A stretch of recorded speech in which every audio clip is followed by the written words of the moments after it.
K-pop has certainly made its mark on the global stage thanks to Psy and his Gangnam Style and many other K-pop artists.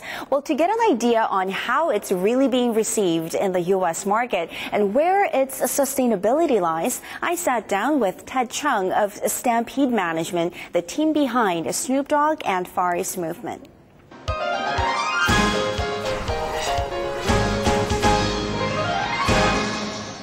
Thank you very much for making time for us today. Sure. And should I say Snoop Dogg or Snoop Lion, whatever you prefer? It's whatever you prefer. Okay, so He's Snoop Dogg, a.k.a. Snoop Lion. Okay. I mean, he's definitely, you know, at the end of the day, he's Snoop Dogg. He's Snoop. Yeah, he's Snoop Dogg for me, you know, during my time. Okay, so he's had his very first concert in Korea. Well, how was the turnout? What's your assessment? It was great. I mean, you know, you had 7,000, 8,000 people at the Olympic Park and the Velodrome. And I think that, you know, you have for many years a lot of fans of Snoop's music, his many hits over the past 20 years. This is their first time getting a chance to see him perform. So he threw on a great show. You know, I know he loved the energy of the crowd. They knew the words to all his songs. And to be able to do even like a unique collaboration with 21 on stage at his first performance in Seoul, that's, I think it was a great night. Much of a talking point after the concert was this collaboration with 21, like you mentioned. Can we see more of that? Absolutely. The collaborations in general, I mean, Snoop and 21 spent a lot of time before the show and after the show just, you know, hanging out, talking, vibing, and there was certainly discussions about, you know, making more music together, and, you know, I think it interests him a lot. It certainly interests me. That's from Korea's perspective, that's inbound, but I want to talk about outbound now. K-pop is certainly growing, and it's being noticed on the global stage, to say the least. How is it really being perceived in the U.S. market? Well, I think the primary element of K-pop is the whole package, meaning the look of the artists, the videos certainly, right, which is what was a lot of the kind of fire-starting element for even, you know, Psy's career internationally. So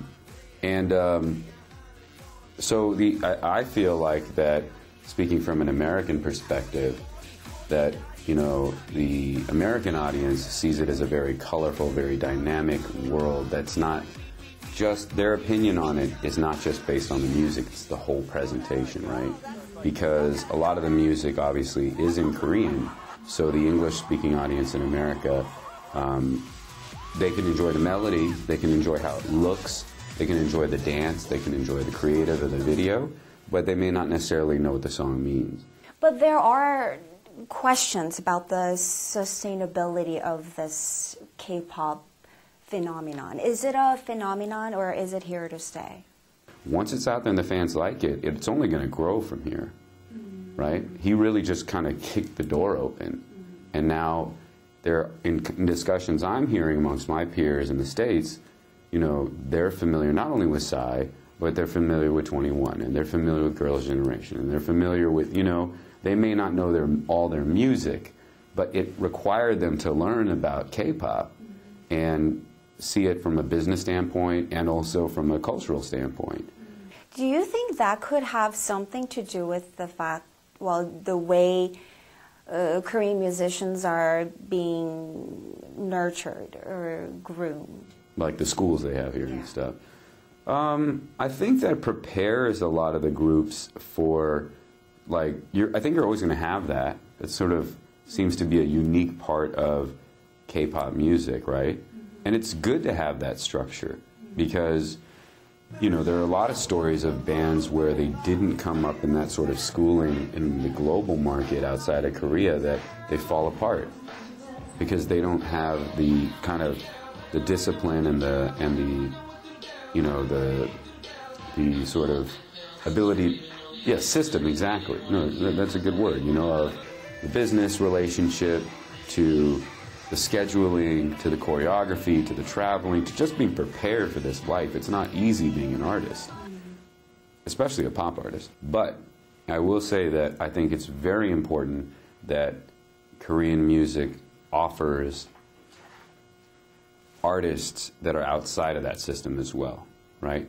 The schooling system. Korea needs to. Yeah, I think it's really important that that climate is fostered as well.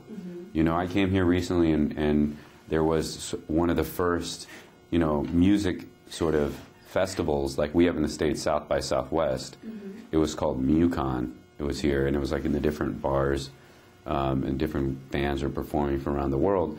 And I thought that was very cool. It was a great first attempt at kind of cultivating music outside of the traditional system.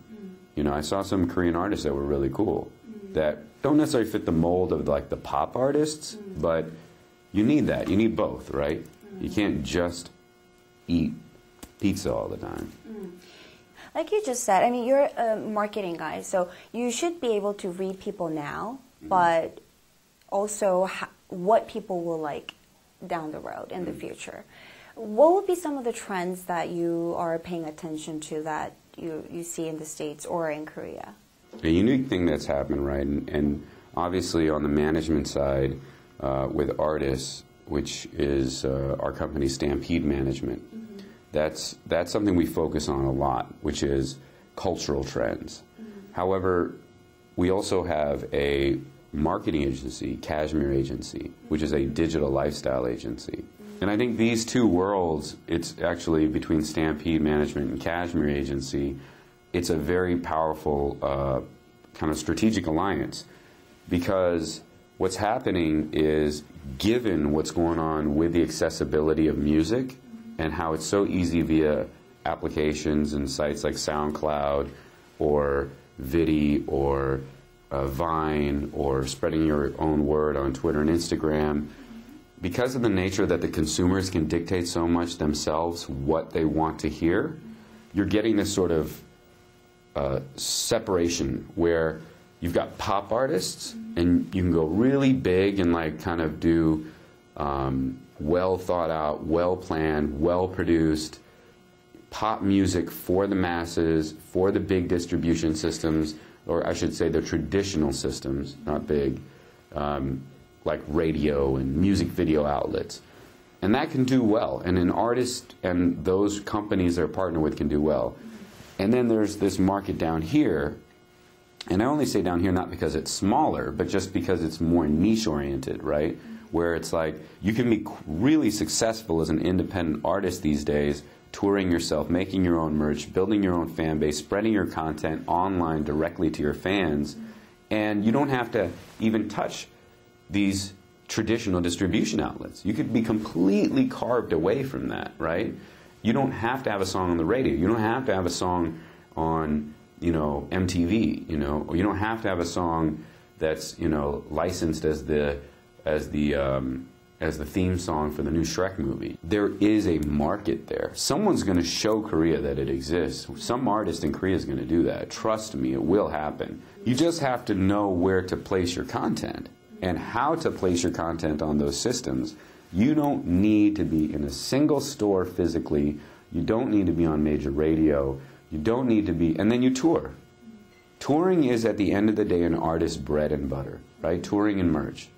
That's where an artist spreads their word, engages their fans, and makes money. K-pop is great, don't get me wrong, you know? That's a great market, good music, it's fun, you know, but, you know, life is diverse. You need to have, like, there's so much more Korea has to offer.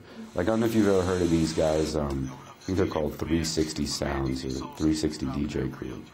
So there's this guy, DJ Soul Speak, and I think it always starts with DJs, because DJs curate music. This kid, DJ Soul Speak, DJ Plastic Kid. I mean, like, when I go hang out with, like, Plastic Kid, I feel like I'm being exposed to this other world I'm talking about, right? Because they curate, like, mixtapes and projects that are, like, highly creative. And I think that's awesome. And brands are doing business with them, whether or not the pop audience knows. because brands can't just speak from a pop standpoint all the time. Some brands have to be very organic and on a street level and know what's hip. And it's, artists like that, DJs like that make all the difference.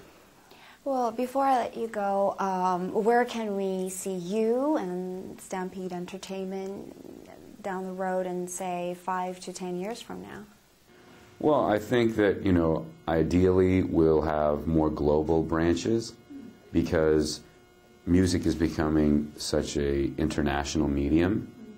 And, I love to travel. And I think that I always enhance the value of my personal knowledge and my business knowledge when we do more partnerships with companies in other territories. Including Korea? Yeah, including Korea, yeah. So, Stampede Korea, we've talked about it actually, So it's to the point where there are discussions happening to build out these branches. But that's where I like to go, growing the company internationally.